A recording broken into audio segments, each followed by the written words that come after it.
even before I was 3, I guess, I had to walk to school from one village to the next with my older siblings because my dad and mom worked. And so I would go with my older sisters and my brother, go to school.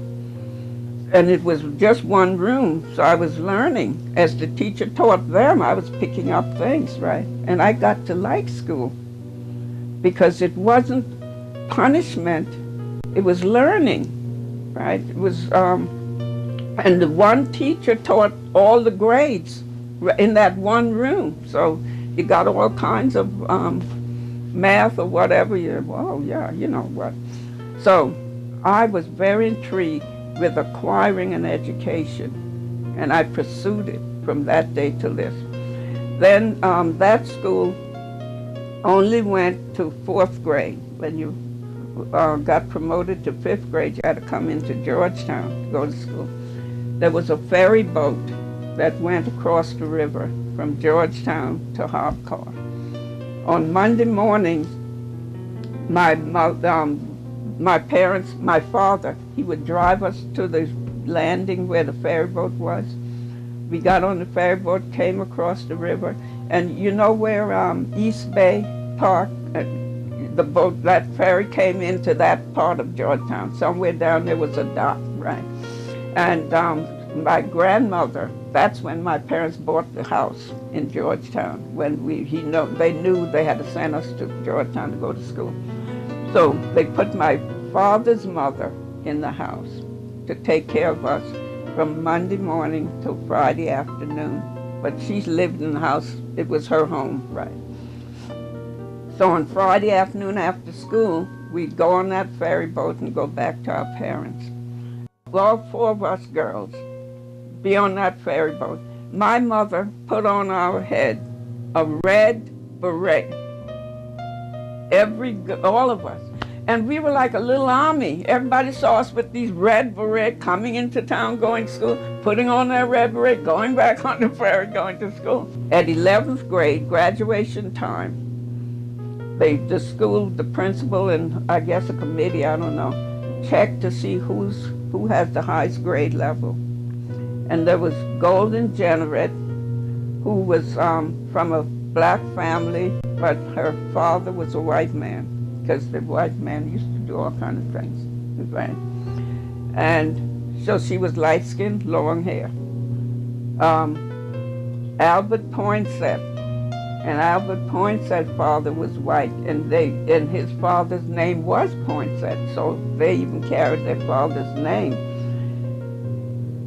My grade point average was decimal higher than Golden and Albert. So Professor Beck, the principal, and that committee, whoever, they didn't know what to do with that. Because here was this little dark-skinned, nappy-head with a couple of decimal points higher. So, and my father and mother were not strong enough educationally to fight for me. So there was a neighbor, lived in the next block on Queen Street, named Sam Brown. His daughter and I were good friends. We were classmates even. So he went to bat for me. He went and fought with that committee or with the principal or whatever, and I got to be valedictorian. Then it was college. Baruch had told my father that when my father's children graduate, finish high school, whoever wanted to go to college, he would pay. Right? So Nettie didn't want to go. She got married and had children. Francis didn't want to go. Ida didn't want to go, and Dorothy was gone already. So I chose to go to college and went to South Carolina State College. At that time, they had the college for black kids and the university for white kids. Students from all over the state, some from even out of the state, were my classmates. I had a classmate from Philadelphia and from all over, and especially football guys. They came from all over, some from California, all over. So competition for me and for anybody was greater. So I came out 5th in my graduating class from South Carolina State. They were people who was much smarter than I. At 17, I took the train from Florence, South Carolina, by myself to go to Peabody Conservatory of Music in Baltimore, Maryland, to audition, and Johns Hopkins University, where I took my languages. Fortunately, I passed with flying colors and got a wonderful, just performed a lot there in concerts. My piano teachers are the ones that I remember most. Of course, I enjoyed my other teachers, but there was Geneva Morrison from McCall, South Carolina, who was an influencing factor on my going to Peabody. And there was Nancy Hines of Seneca, South Carolina. Then I had a voice teacher, Miss Jenkins, who was also, all of them, you know, and I, as I say, I was in so many operettas and everything in high school. In fact, I used to play in the auditorium for everybody to march in for the programs. And also, you see, I've been doing it practically all my life. And that was interesting. First, I went to a little school called Oatland, in the Oatland section of Georgetown County, this little board school. And then I attended Browns Ferry, and then I attended Choppy High School. You know, Oatland was a board school. We had wood heaters, and there were times that the guys would go out and get the wood. And there were days that the teacher felt like she wanted to do something to surprise the class. And I always remember this day that the teacher made peas. She made a big old pot of peas and hamnock, and we had rice, and we just sat in the school and we just had that. And that was very strange for us because we never had a teacher to do that. And the experience that I learned from the board school there was a spirit of unity and togetherness, and where if you didn't have a whole lot in them days, everybody can come together. And you know, if I don't have paper, someone would, hey, here's some paper. If someone else didn't have paper, then I would be willing to share my paper. We learned sharing. Well, Browns Ferry was the same children that we attended Oatland School with, and it was new to us because it was the best school in the community, the first school really that we could remember such a big school in the community. Choppy High, we had Miss Maud S.K. Squires. Miss Maud S.K. Squires is known through Georgetown County, and she ruled with the iron hand. She only had to send for me once in her office because once you go in her office, that would have been it. You never want to go in her office again because she really was a no-tolerance person. You're going to get it, and you're going to do right, and you're not coming out here to play. And whenever there was something in the community that the community that's going on, that the school boards or whatever, that the community needed to know about, Ms. Maud S.K. Squires made sure she contacted the leading people in the community. She was excellent. Did the teacher make home visits? Oh, in those days. And they stayed in with the parents. And I really believe that's why teachers had such good hold at that time on the children, because the teacher knew the parents of the children. And all those teachers had to say is, look, you do not want me to call your parent, or you don't want me to go by. And that child would straighten up. I started out in a two-room schoolhouse here at Morrow's Inlet with a wonderful teacher, Miss Wessel. And she had 4 grades in one room. So in the first grade, I was in the first row. And you know, I think it wasn't a bad system if you didn't have to give a teacher too many students, because if you paid attention, you would, she would get the first grade working on ABCs, maybe out of script, you know, making rows of A's and rows of B's, something about handwriting. Then she'd move on to the second grade, and probably it was arithmetic, and maybe third grade was spelling. But if you did your work in a hurry, you listened to the rest. So it was a pretty good way to learn. I think, well, I'm sure it wasn't easy for the teacher. But anyway, my sister was in the 4th grade, and the only thing bad about that period was that she was in the same classroom. She couldn't wait to jump off the school bus and tell Mama everything I'd done wrong that day, as a big sister would. They moved us to Myrtle Beach School. We rode the bus by the time I was in the 3rd grade. And Myrtle Beach had the elementary. Well, in those days we didn't have middle school. It was just the elementary and high school, and all in one, one building, one location. So I was there until I graduated in 45.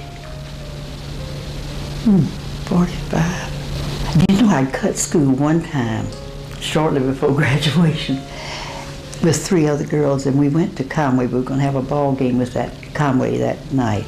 I think we got on a Greyhound bus and went to Conway. I don't know how we got by. I mean, I guess our parents thought we were going on to the ball game, so we were supposed to be in Conway. Anyway, we went into the auditorium. We were hanging around the Conway school because we cut school and they were still in class. The superintendent, Mr. Seabrook, I forgot. But the superintendent of Conway School found these 4 girls wandering around in Conway High School, and he asked our names.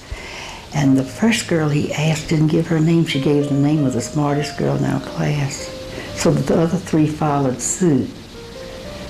And when I said, I'm Carolyn Grimm, and it was a lie, he said, I'm Carolyn's uncle. On the night of our graduation from high school, he came up and saw me in line, and he said, if I talked to Ernest Southern, who was our superintendent, if I talked to Ernest Southern right now, you wouldn't get that diploma, would you? He never told on us. The other thing I remember is a sense of fear and fright, which I also felt when I graduated from college. It was sort of like, gosh, Mama's not supposed to take care of me anymore. I'm supposed to do something about this life ahead. I went to Coker College in Hartsville because it was the nearest school to Murrells Inlet. And it was, of course, toward the last years of the war, but there was still gas rationing and no such thing as having, well, of course, students didn't have cars in those days, but neither would Mama have been able to come riding up to Hartsville to bring me home anytime. So Hartsville was a place 99 miles from Myrtle Beach. Myrtle Beach was 12 miles or 13 from the inlet. And so that's why I chose Coker, but I've always been thankful I did because it was a wonderful school. The influence, there were really great professors there, and the influence on me at that age or at that time in my life was grand. And I think I was very fortunate, actually, that my first year I was elected class president as a freshman. Nobody knew me, but nobody knew anybody. But that put me on student council, and that sort of set a pattern. I didn't tell any more lies like I'd done in high school. I wound up as president of student government and May Queen when I was a senior, so college was a real kind of wonderful time, happy time, and a hard time too. Hard because Myrtle Beach didn't offer the courses in high school that we needed for college. And I was accepted in college on probation simply because I had not had what I needed. It made college very tough because math was my least favorite subject, and I had to take 4 years instead of 2. Same with foreign language, 4 instead of 2, because I had not had a high school background. So that made college tough for me. And I think I remember feeling, a little bit of resentment toward our state of South Carolina, that they didn't do better by students in those days. But at the same time, it's interesting to me, I look back on this, and I was taking a class, it was speech, and my senior exam was to be a 5-minute talk. And so though I felt a deep sort of resentment that South Carolina hadn't done better with education for me, for my generation, I was very conscious of the fact that it did far less for the African American students. And I think my whole speech that day was about, suppose I'd been born black in Georgetown County, Murrells Inlet, South Carolina. I wouldn't be graduating from college today, or it'd be very unlikely. In the midst of that talk, the man who was janitor of the college, and he'd always helped us, when the girls had to do any work like decorate for a dance, whatever we were doing, he was always there and helping us, so he was our good friend. And I suddenly felt this feeling that someone in the wings behind the auditorium, beyond the stage, was watching me. I turned and there was John. And it sort of tore me up. I started crying. I couldn't finish my talk because his face was a look of amazement as he looked at me. And of course my teacher gave me an A++, even though I think she liked my subject. We were about 3 blocks away from the school. Let's see, down the street 1 block, across the street another block, approximately 3 blocks away from school. And when I started to school, we had first grade, advanced first grade, and then second grade. And my first grade teacher and advanced first grade teacher and second grade teacher were all friends of the family. In fact, we, in a small town, you knew everybody. And I remember we had these hard seats, and just sitting at that seat and kicking my legs back and forth, and it made a very pleasant sound. And when she told me to stop, I couldn't understand what's wrong with her. She didn't hear the music in that sound, and why would she? But she had me to understand, you might be my cousin, but you will be just like everybody else in this class. I think we had excellent teachers. They were dedicated, they were concerned, and they were concerned with developing the total person. And they made learning very exciting. Now, high school in Georgetown, again, we had very good teachers. Miss Bertha Sawyer was my English teacher, was our English teacher. She taught English to all of the high school classes.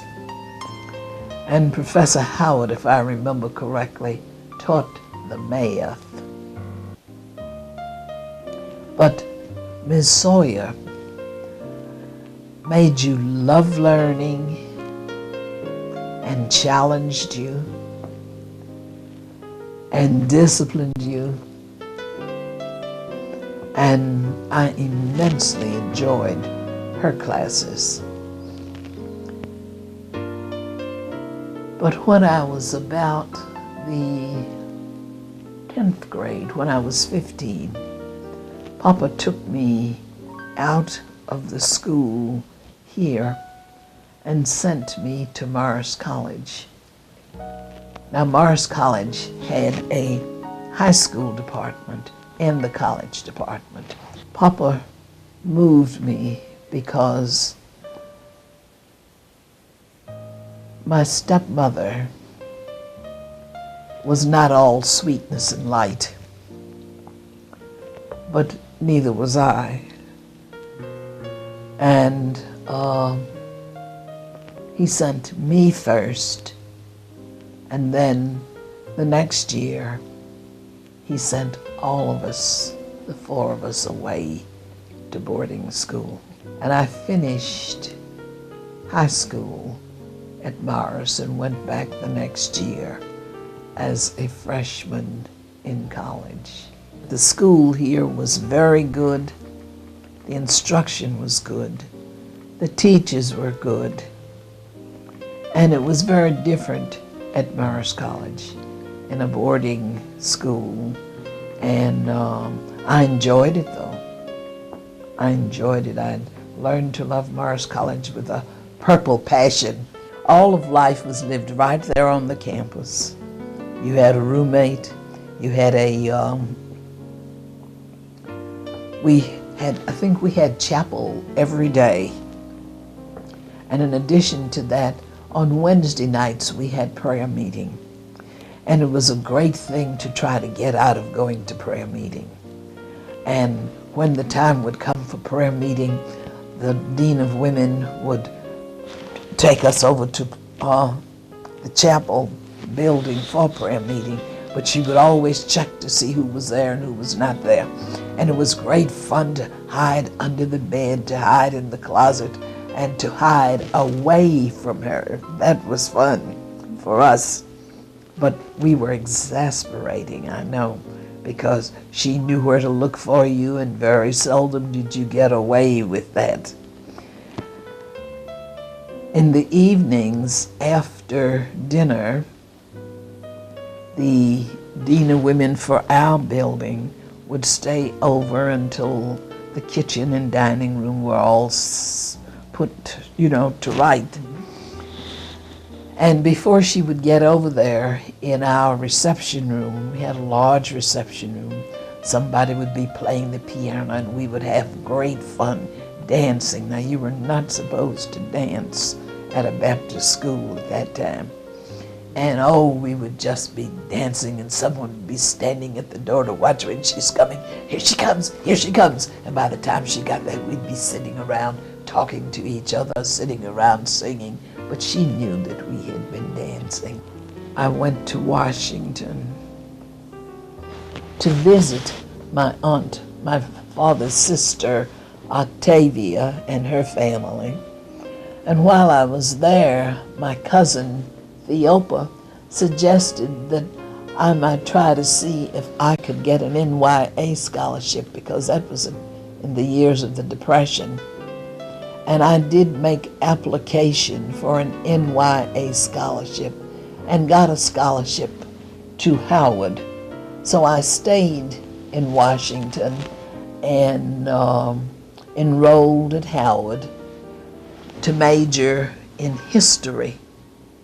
And Morris College was not an accredited college, and I did not have the required courses to major in history.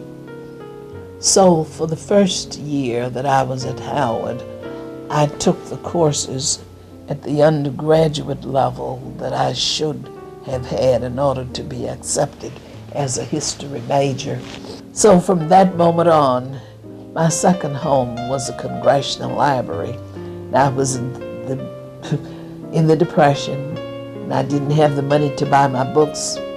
I would go to the congressional library on Saturday and Sundays and spend the day at the library. And I enjoyed it. I went to school here at Winyo High, where they're fighting over the columns right now. That's where I went. And school was fun. I had no trouble with school. And it was easy to learn. And I got along fine. I loved it. And I participated in any sports that they would take us as girls to play with. So what kind of sports? Basketball, softball, golf, which I played golf really up to just not too many years ago when I got arthritis and had to stop. I've got a room full of trophies in there.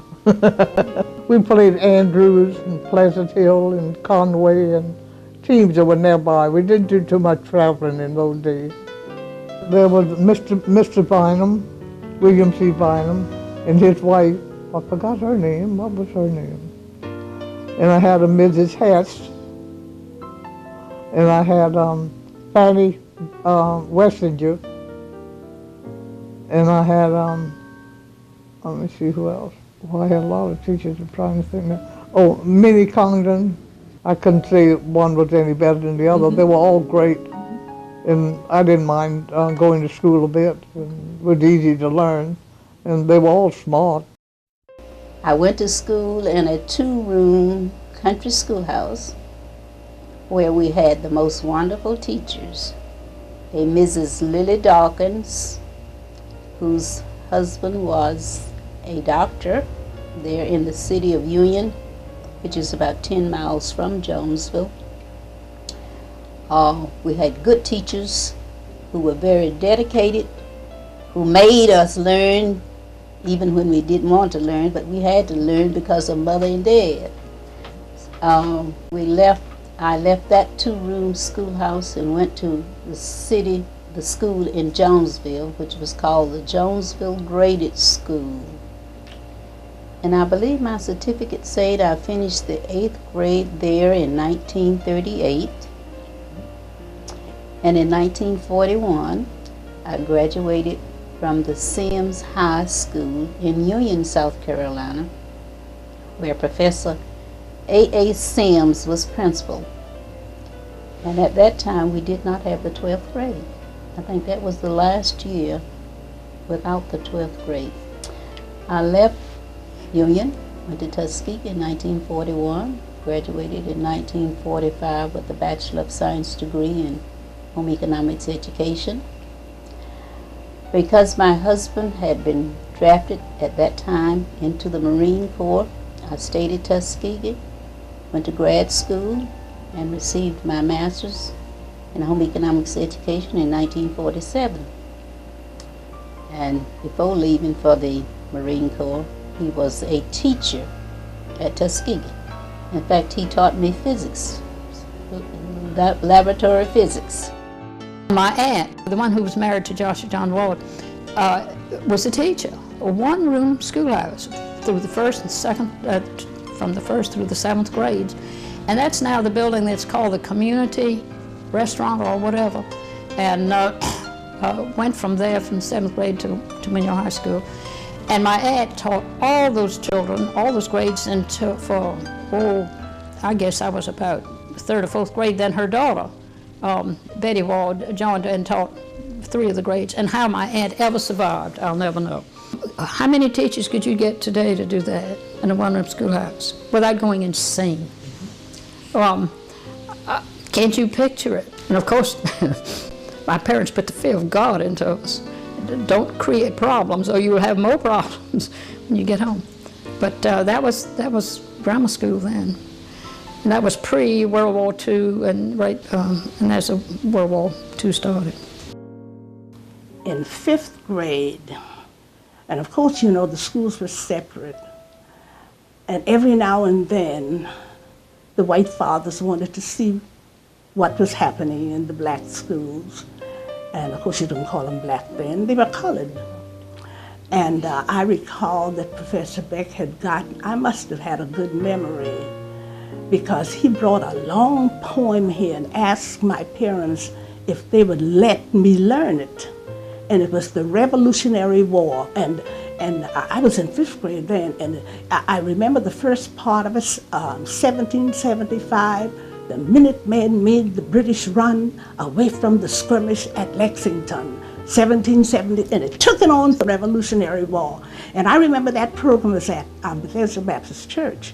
And I remember them picking me up, and I was a little girl in the 5th grade, and putting me in, and I said that poem flawlessly. Oh, and those city fathers, school fathers, and all, oh, they just clapped it. This little girl had this remarkable memory. Of course, I don't have that memory now. I remember in the 6th grade, we had to learn the Psalm of Life, those 9 verses, and we had to stand up and say it. And having to learn poetry I think it's just priceless, because I recall that tell me not in mournful numbers, life is but an empty dream, and the soul is dead that slumbers, and things are not what they seem. I remember, you know, Howard School was too small to contain the children, so there are various buildings where classes met, and there was an industrial arts building across from Howard, upstairs with my 6th grade class, and Mrs. Mildred Washington was the teacher, and downstairs we took home economics, and I remember everybody had to learn to make an apron, the yellow homespun, and we learned how to work the buttonholes and that type of thing. With the cooking, the only thing I remember is something called cheese dreams. You put the slice of cheese between the bread, and I don't know whether it was something like French toast, but I remember, oh, that was the most delicious thing. Oh, I just thought cheese. And when I got home, I said, Mama, can we make some cheese dreams? We had recess outside. There would be kids all down in the streets, standing up talking and you know, just because we didn't have a playground. We had, there was a little space on the side of Howard where there was a seesaw and what they call springboard. Springboard, they had a heavy thing and a piece of board across it, and we would jump.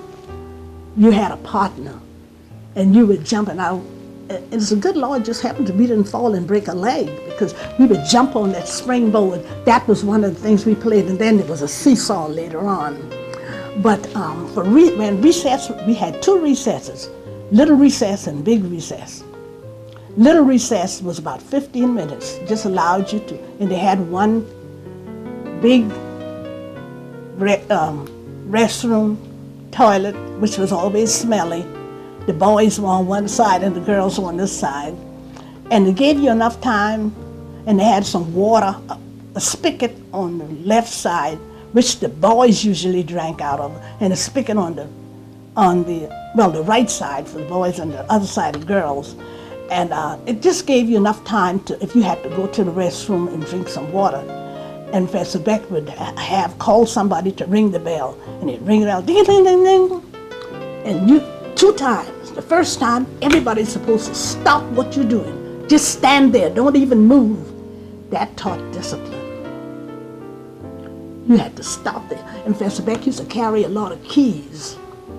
And if there's someone who did not stop, he would take those keys and throw those keys at them. You dare not do that nowadays. You say that's cruelty.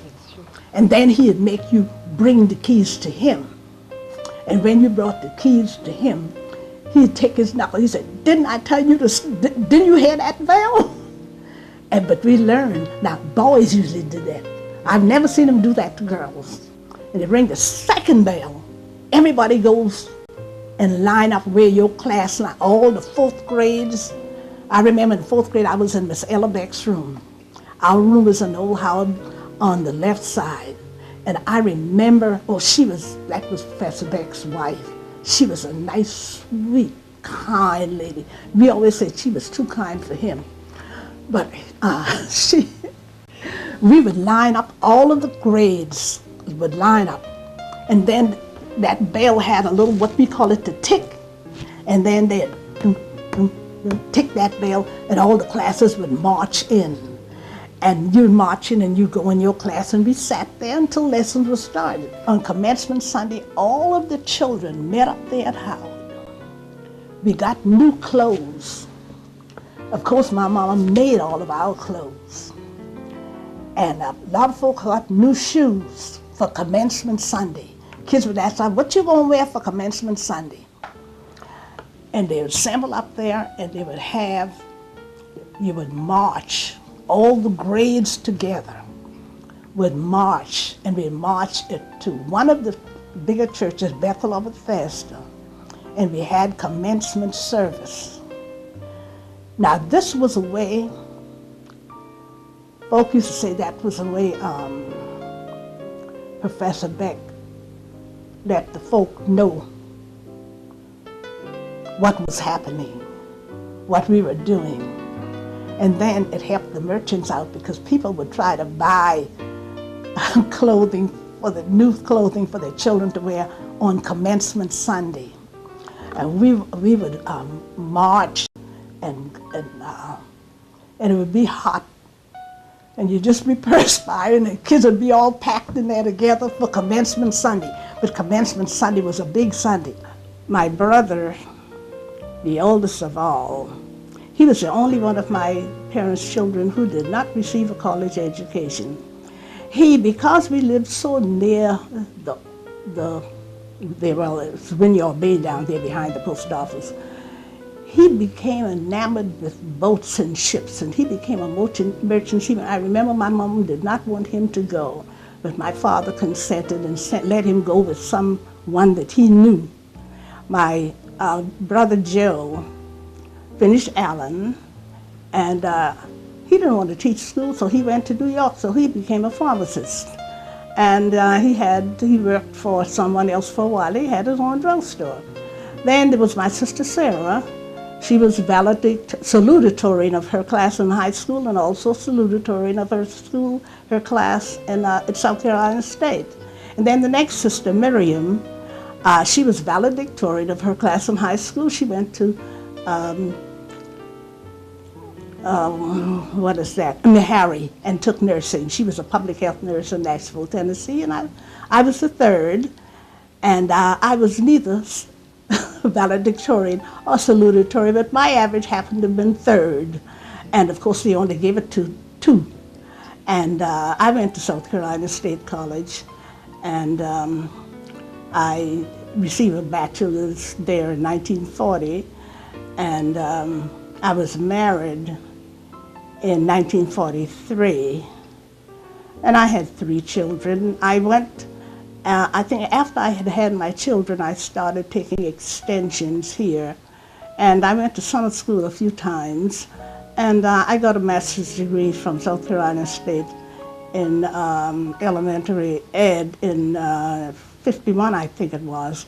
I had taken secondary ed, my undergrad. I went to all through the Winyaw school system here. That's what it was called then, through the grammar school, and buildings are still there. The high school, of course, that burned down. But then when I graduated, I went to Columbia College for my freshman year, and then I decided that I would like something a little bigger. Columbia College was very small at the time, and so I transferred to Carolina after persuading my parents that was what I should do. My daddy and mother were very, very upset over this because Carolina had a reputation for being wild, you know. I guess it was, I don't know. And so luckily my daddy had been in World War II in service with Dean Oring Crow, who was the Dean of School of Education at the time. So Daddy got in the car and drove to Columbia and talked to Dean Crow. And Dean Crow said, well, you know, if you brought me up right, I'd be okay. So I got to go to Carolina. And I had a ball. I loved it. I majored in, I got a degree in education, and then I majored in history and English. So I ended up teaching history, however. I never did teach the English, though. I had Miss Oswald in the first grade, and she was just the dearest little lady you have ever seen. She and her husband watched birds, and she'd tell us all about sitting there for hours just watching birds. And she was so cute. I just loved her. Because by the time she taught me, in fact, all of them were quite old. She died about 2 or 3 years after she taught me, so I was getting the benefit of many years of experience. And I remember the first grade, one of the things that fascinated me was they were building the high school there at the time. And so I watched them build the Winyaw High School, putting the glass bricks up on the end of the thing, and so we didn't realize what a change that was to have a just really modern, wonderful high school in our town, but I did at a later time. And then in the second grade, I had Miss Hess Smith, and Miss Hess was definitely of the old school. She was Southern through and through. She had her hair up on top of it, was white, and she died the year after she had me too, so I'm getting her at the end of her life as well.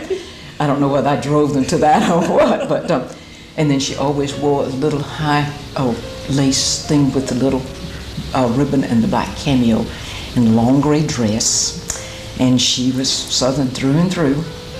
When we had, came to, I don't know whether this is politically correct or not, but when we came to the story about Abraham Lincoln in our reading book, we skipped that. We never read about Abraham Lincoln. So that's one thing I do remember. And then I remember she always had the calendar, and that's the first time I'd come up with colored chalk, and she would the fall leaves and the apples and so forth for September, and then the goldenrod is yellow, the corn is turning brown, the trees and apple orchards with fruit are bending down. She wrote that. Then every month she'd have something different, and she was dear too. And then I had Mrs. You don't want to hear all of these people. No, just some of them you remember them. Oh, I remember every one of them. Every one of them. That's yes, great. very much so. Okay. I remember Mrs. Whitten was in the third grade, and she and my mother played bridge together all the time. So she was right formidable, but she treated me fairly well. And then I had Miss Balloon, who is still living. So all my teachers didn't pass on her, but they had. She's still around. And I remember she had a beautiful blue polished cotton dress. And when she wore that, she just looked so pretty. And she wrote my name in my first dictionary. And then we had Miss Taylor, and she was great. And then I had Miss Foxworth, and she was another one of my mother's bridge friends. So she treated me well too, because she was a terror too. I mean, she really got you under her thumb, and was a wonderful teacher. She's the best teacher I believe I ever had.